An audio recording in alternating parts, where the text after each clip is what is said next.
In 2022, I read 257 books and I DNF'd 89 books. So that's 346 books total, and 47 of them were 5-star reads.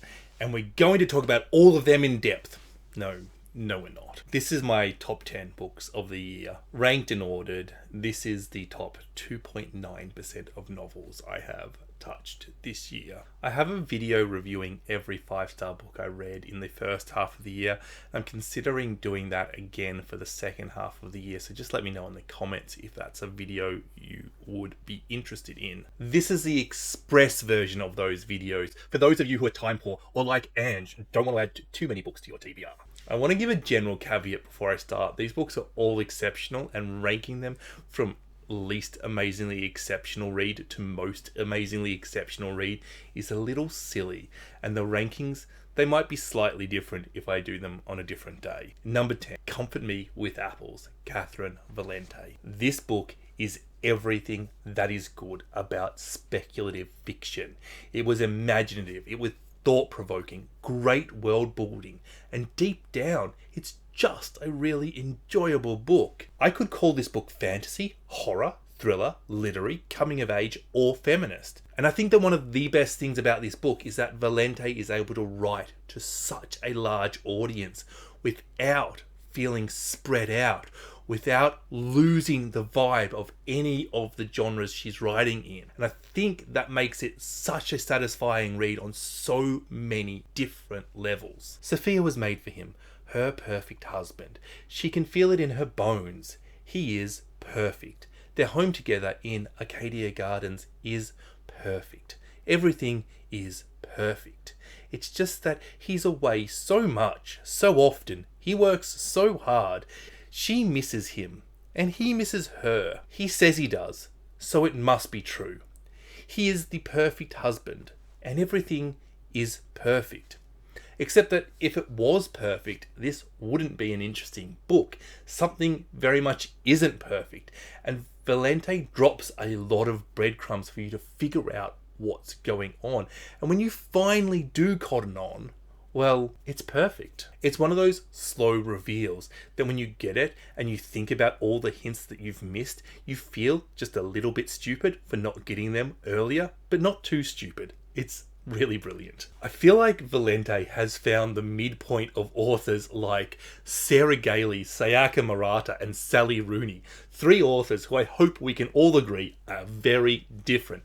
And that's why I would really recommend this book to readers who just enjoy a broad range of novels. Also, it's really short. Number 9, Fight Night, Miriam Taves. One of the best things in my reading year has been the discovery of Taves. Wow. I've read 3 of her novels, and while this book is, in my opinion, her best, it isn't a one-off. All of her works are just fantastic, and she's constantly improving just a little bit every novel she publishes. But I think this novel is best summed up with a quote. Like Grandma says, some people just need to be punched in the face, and that's why I'm suspended. But I can't tell Mum that, because you don't rat on a Conrad. Honestly, if that quote doesn't make you instant buy this book, you're either broke or you have no soul. This book made me laugh a lot, but then it also tackles some huge issues.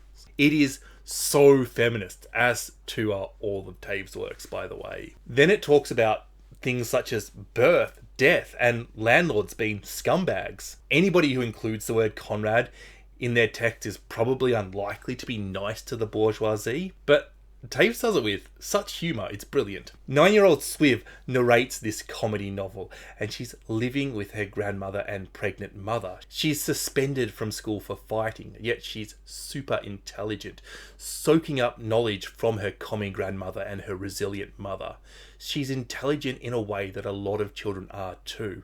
It almost seems inconsistent because she's so naive in some areas and so outstandingly insightful in other areas. If you've ever read Taves before, she uses characters called Swiv all the time, and when she does that, she is including herself in the story because Swiv is what she was called as a little girl. Miriam Taves is an author very similar to Margaret Atwood, but funnier, more insightful, more inclusive, producing better characters, and just simply better in every way possible. Well, with the exception of book sales. If you're an Atwood fan, check out Taves. If you think Atwood is disappointing, check out Taves. Number 8, Milk Teeth by Jessica Andrews. I just think Jessica Andrews writes beautiful, emotionally evocative, intelligent books that are simply outstandingly crafted. While everybody else on this list is clearly a super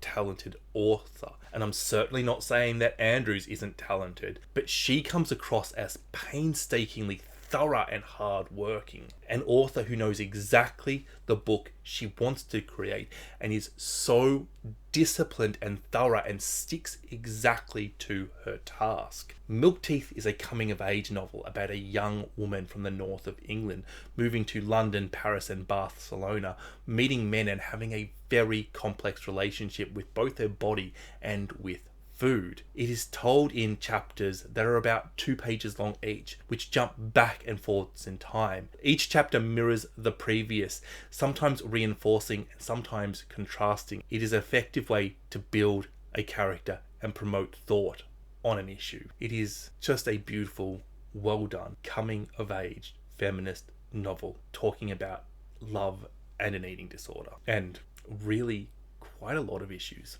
Number 7, Bodies of Light, Jennifer Down. This book won the Miles Franklin Award for Best Australian Novel this year, and while I haven't read every other novel nominated, this is clearly a very deserving winner. We know from the start Maggie is on the run. We know that she is an accused child murderer and that a long-lost friend is tracking her down on Facebook. And then we get Maggie's story, and it's horrible and full on and contains all of the trigger warnings. But the whole time there is this spectre of child killing hanging over her. Her whole childhood, we wonder, why has she run away? Why has she killed a child? And all of that is important. That's actually not what this novel is about. It's really about institutionalization. It's about abuse and power. It's about love or not being loved. It is the story of a woman growing up in Melbourne's southeastern suburbs in the late 80s and early 90s, orphaned and in the system. What I think is wonderful is that the hook, the dead babies, that is resolved in the middle of this novel, and it doesn't dominate. It's not a novel about dead babies. It is just one aspect of Maggie's life. And yes, obviously it's an important aspect, but there's room for other issues in this novel, and none of them feel rushed or brushed over. Downes is masterful with her use of pacing. She knows where she wants to spend her time writing, and it's not the events, but it is in the emotions, in the consequences, in the motivations and judgments. It is in the reaction. It is in her character development, and in the demonstration that these institutions, these foster houses, these asylums, marriage, the police, that they don't serve to protect people. And the thing that Downes does better than any writer I have ever read is take multiple tragic experiences and communicate the subtle differences in trauma and emotion between them. How do these experiences affect Maggie? They're not the same. Maggie's emotions are different. Scared, angry, sad, and in different levels, at different places. Her despondency, her numbness, it's all there. I really need to see some more reviews of this absolutely amazing Australian novel. Please get yourself a copy. At number 6 is Maps of Our Spectacular Bodies, Maddie Mortimer. Maddie Mortimer's debut novel, and wow, do we have a new literary talent. This is the only debut novel in this list, which I think points out just how incredible this book is, how incredible Mortimer's work is. This is the story of a terminally ill mother and her relationship with her daughter and the man she loves. And also an earlier timeline where Leah, our mother, is about Iris, our daughter's age, and the relationship she has with her parents and the young man boarding with them, training to become a priest under the tutelage of Leah's father. Mortimer is able to talk about religion and spirituality in many guises. She is able to discuss family and the different types of love, but ultimately she is discussing this relationship between Leah and Iris, and it's a beautiful relationship. But Leah is terminally ill, and the happier this novel gets, the more idealistic and beautiful this mother-daughter relationship gets. The sadder this novel gets, the more devastating it gets, the more emotional it gets, and Mortimer uses pacing to really, really pull you through the ringer. And then there are these little literary Easter eggs along the way, which, to be honest, don't add much if you miss them, but are just joyful. Mortimer gives cancer its own voice, and this is a reference to Crow in Max Porter's novel Grief is the Thing with Feathers, a novel with quite similar themes. You didn't really need to know that. It doesn't add all that much, but it just sort of points out that there really is something for everybody here. This has hard-hitting philosophical themes about life and death. It has emotionally dense prose. It has stunning characters. It has literary references. This novel really is something special. I just want to say that the observant among you may have spotted that Milk Teeth was higher than Maps in another video I made recently, and I just wanted to highlight that, yeah, those books really are that close, and ranking them really depends on my mood at the time. And it's not just those two books, but most of the list of these incredible books, to be honest. Number 5, Dear Sitarian, a Quakey Amazing. I kind of think that an author writing their own memoir is a little bit self-indulgent, but this is the best memoir I have ever read. This is my top non-fiction, and the only non-fiction on this list, actually. Somehow being an author is the least incredible thing about Amazing. Amazing's gender identity of they/we absolutely blows my mind. It's not that Amazing has these unconventional beliefs about themselves that I struggle with, but it's that they link them with their gender. But even this isn't the most incredible thing about Amazing. A Quakey Amazing has had a ridiculously traumatic childhood in Nigeria, and that they are alive at all is a miracle, let alone successful and doing well in the world. Told in a series of letters to various people who have been important in Amazing's life, not just their friends and family, but people who have mistreated them, people who have inspired them. Toni Morrison, for example, gets a chapter. Amazing allocates pieces of their life to these people, categorizing the effects of friends who looked after them when they were ill, of managers who exploited them, of men who tried to control them, of how that relates to who they are. That is a multi-entity god who likes to write books. And from my Western point of view, that sounds like Amazing is mentally ill or suffering from delusions. But once you read this book and understand where Amazing is coming from, it still doesn't really make sense. But it doesn't seem so weird. It is a very thought-provoking identity. It doesn't seem like Amazing is mentally unwell. They are clearly a very intelligent person. A very thought-provoking identity, not just because what does that mean, but also because it's a rebellion against the colonialization of spirituality, ideas, and identities, because it introduces you to different cultural ideas that don't make sense until you take the time to understand where Amazing is coming from. This is still a story of Amazing's life so far, and I really like how they don't shy away from criticism they've received.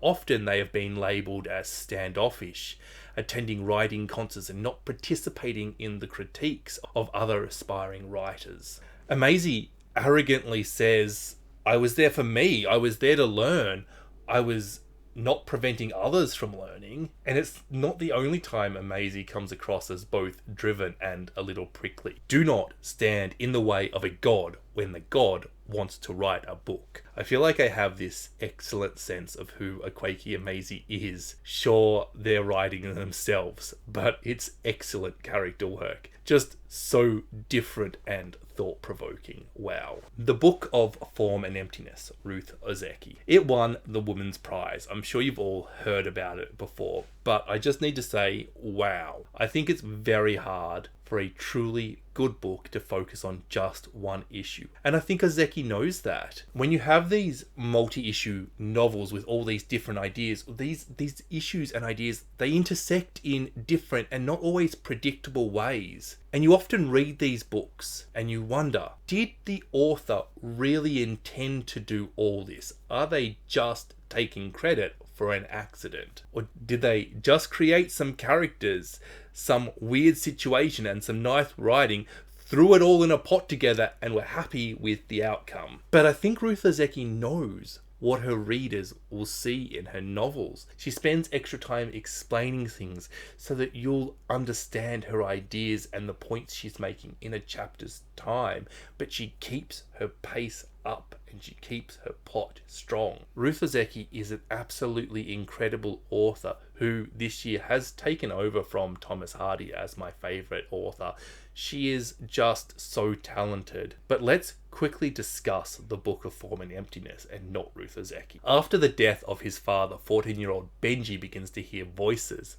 All the objects around him start to speak. Some are gentle, but others, such as scissors, are not. Benji is stressed. He requires things to be in their place. And Benji's mother, Annabelle, develops a hoarding problem. I love the depiction of Annabelle's hoarding problem because at first you say, no, this is really understandable. You believe Annabelle's excuses, but it starts to become clearer and clearer that Annabelle does in fact have her own issues, possibly stemming from the fight that she had with her husband on the day that he was tragically killed. Annabelle is also suffering from the pressures of being a single mother, of not having enough money, of having society expect too much of her, of not really being able to deliver everything that is expected. I just found her situation so incredibly sad, and also I felt so angry on her behalf. It is the emotionally complex writing that I really enjoy, and this was one of the places that Ozeki was doing it. Benji makes friends with a slightly older girl who calls herself the Aleph, a reference to a Borges short story. In the story, the Aleph is a point that contains all other points in the universe. Anybody who looks into it can see the universe from all angles, and the Aleph in this book seems so wise. She seems like she has all the answers, but suddenly you start to wonder, is she even real? And what of this narration can we really trust? Because it is told from the point of view of Benji's own book. It appears that the book is discussing Benji's life with Benji at some point in the future, which of course links back into the talking objects. And if all of this sounds a little too much and a little bizarre, firstly, it really is a little too much and it really is a little bizarre, and no author should have ever attempted to write such a novel. But the very fact that Ozeki did write this, and the fact that the characters are well drawn, the novel is thought-provoking, the pacing is quick enough so that you're never bogged down in the detail, but you're always provided with enough information to understand things, and it is easy to follow and accessible, all this means that Ozeki has written something ridiculously good which no author has any right to complete. And I really think that if you're an aspiring author and think, yes, I can write something like this. No, you can't. Don't try. Don't even pick up a Ruth Ozeki book if you're thinking of mimicking her.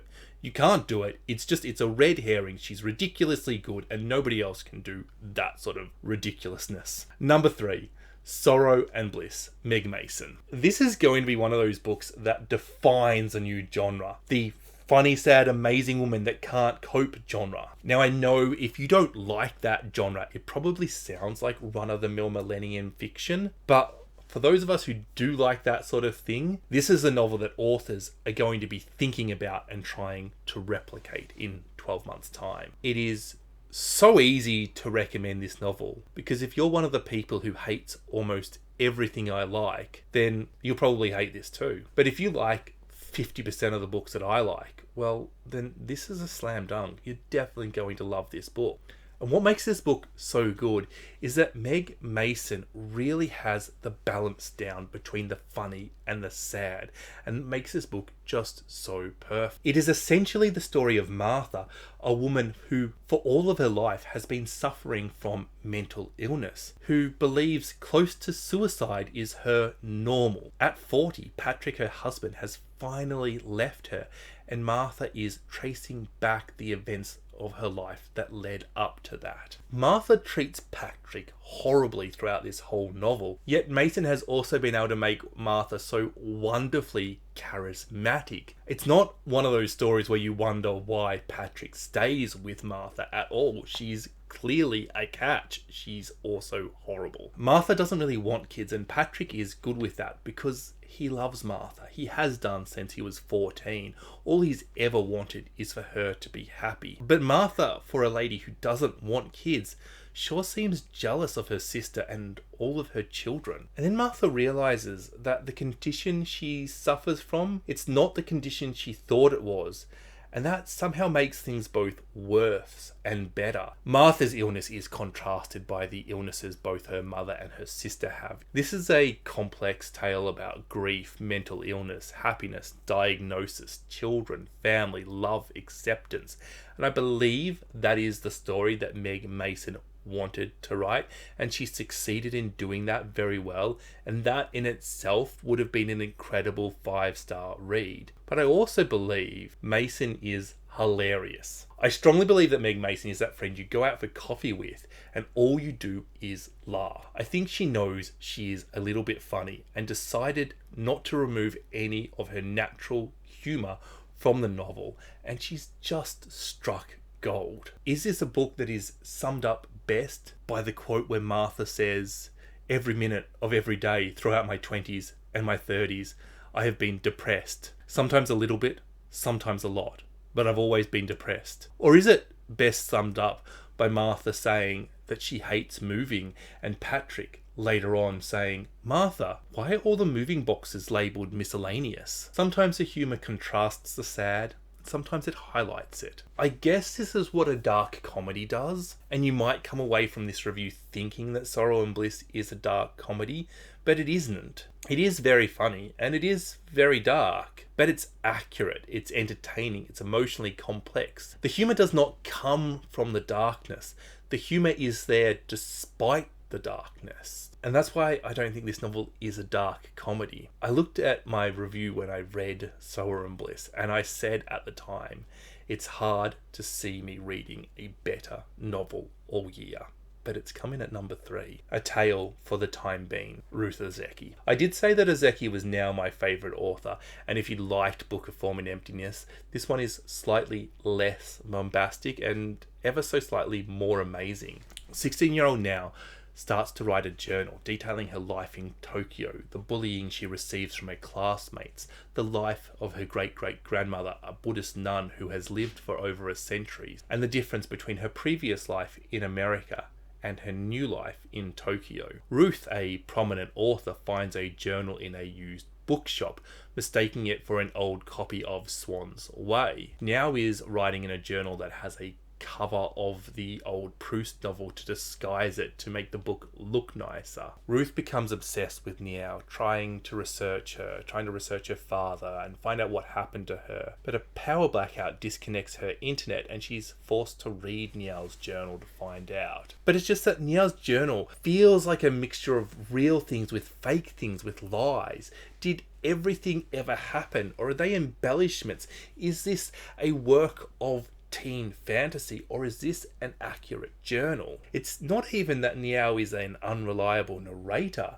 it's just that we don't know what sort of narrator she is. I firmly believe that only Ozeki would combine things such as quantum mechanics, Buddhism, bullying, and randomly inserting herself into the narrative. Ozeki is exploring the sense of time, of now. Even the protagonist is called Niao. And what I love about Ozeki's exploration of quantum mechanics is that she's not really trying to explain it to you. She's not a scientist, she's an author and she knows it. She's not telling you about these ideas, she's playing with them. And while she's playing with them, Niao is considering killing herself. She experiences some pretty horribly traumatic things. Definitely check the trigger warnings on this one. And I just don't see anybody else writing these emotional, character-focused novels and including these super thought-provoking ideas and doing both so well and playing with language and form and discussing spirituality and not letting any of that get in the way of the plot. Tell me if there's another author doing all that and doing it well and so well balanced, such as Saseki is, because it's ridiculous. Nobody has a right to be this talented. And a reader could get used to literature this good. Honourable mentions. These books really should by all rights be in my top 10. I've just read too many novels. Women Talking, Miriam Taves, a super feminist novel about women in a Mennonite community who have been drugged with a horse tranquilizer and raped by the men in the community, often by their brothers. They're expected to forgive the men, and now they face a choice: forgive, fight, or leave. And the whole novel is these women discussing what they'll do. 10 minutes and 38 seconds in this strange world. To kill Layla is a prostitute, and she's dead, but it will take 10 minutes and 38 seconds for her brain to die. These are her final thoughts. This is her life. She has no blood family, only found family, a gay man, a trans woman, a fat woman, a disabled woman, and her a prostitute. How did she end up here? How does Istanbul treat her and treat her friends? It treats her pretty badly. Pew, Catherine Lacey. To be honest, this book is probably very, very unlikely not to have made this list. I just read it so late in the year and my thoughts on it are still developing. I'm still thinking about this book and getting more out of it, and really assessing how good it is quite difficult as it sort of keeps getting better. A person goes into a church to sleep. They are without gender, race, or age. They don't speak, and so the community calls them Pew on account of that's where they were found. The community seeks Pew's identity, and things get a little creepy and so thought-provoking. Hello Mum, Bernardine Evaristo. A novel in one letter. A letter from son to mother. A letter that details this very young man's life and shines light on a corner of our community that is so often ignored. This is just a wonderfully emotional piece that details a young man's life and struggles. And my personal favourite bit of this book, his angry teenage love for his mother, who he clearly adores and is embarrassed by. The Past is Red, Catherine Valente. Tetley lives in Garbage Town, the last place human life holds on. She lives on the giant pile of trash the size of Texas, floating in the ocean. A bizarre and humorous dystopian novel, criticising consumerism and capturing the raw anger of society directed towards one person. Okay, time for the number one book. Honeybee, Craig Silvey. Is this objectively the best book I've read all year? Probably not. It is a fantastic novel that would have made my top 10 regardless, but it's a novel that speaks to me, that speaks to my personal experience. And that's what elevates it from a fantastic elite group of amazing books to the best book I have read all year. 14-year-old Sam is about to end it all and jump off a bridge. At the other end of the bridge, an old man Vic is about to do the same. Vic just can't let a young person end it all, and this starts a really unlikely friendship. Vic allows Sam to live with him, and in return, Sam cooks for Vic. Sam loves cooking, and they've learnt how to do it watching old Julia Child videos on YouTube. Sam is amazingly talented. Sam discovers in the room they're sleeping in dresses, lots of dresses that belong to Vic's past wife. Vic promised his wife that he would look after their dog. Now that the dog is also dead, he has decided to kill himself. Sam tries on the dresses, first hiding it from Vic, but soon Vic discovers what's going on. Sam is about to go on a bit of a gender journey. They want to go to a drag show, and they've always loved wearing dresses. They've always loved having long hair. It makes Sam feel comfortable, like Sam is at last themselves, like Sam is no longer pretending. But Sam's stepfather wants to make a man out of Sam. This forms the back narrative. This is what Sam is running from. While this is definitely a trans story, I also feel like this is a story about the rejection of masculine ideals, about toxic masculinity, about all the horrible expectations that come from being born with a penis. And as profound and as important as that topic is, it's not the thing that I connected with. Vic used to run his own business. He was backstabbed by a dodgy business partner and lost everything. Sam's father-in-law is running a dodgy business too. It is this discussion around business, around money, around betrayal, around a very real part of life that is so rarely discussed in fiction without any insight that I loved. It was the depiction of Vic that made me so uncomfortable and so seen and so very emotional. It mirrored a really yucky time in my life. This is a great book.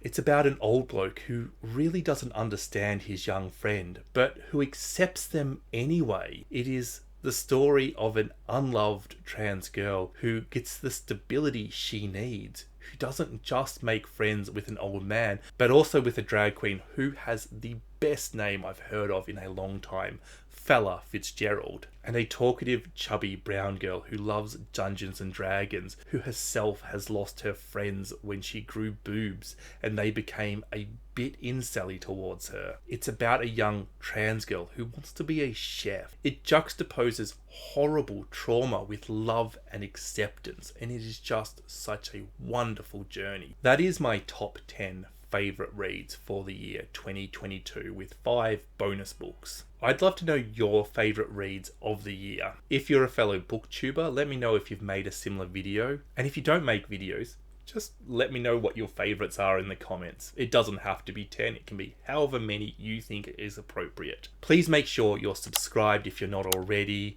and I wish you all very successful readings in the year 2023. Bye bye.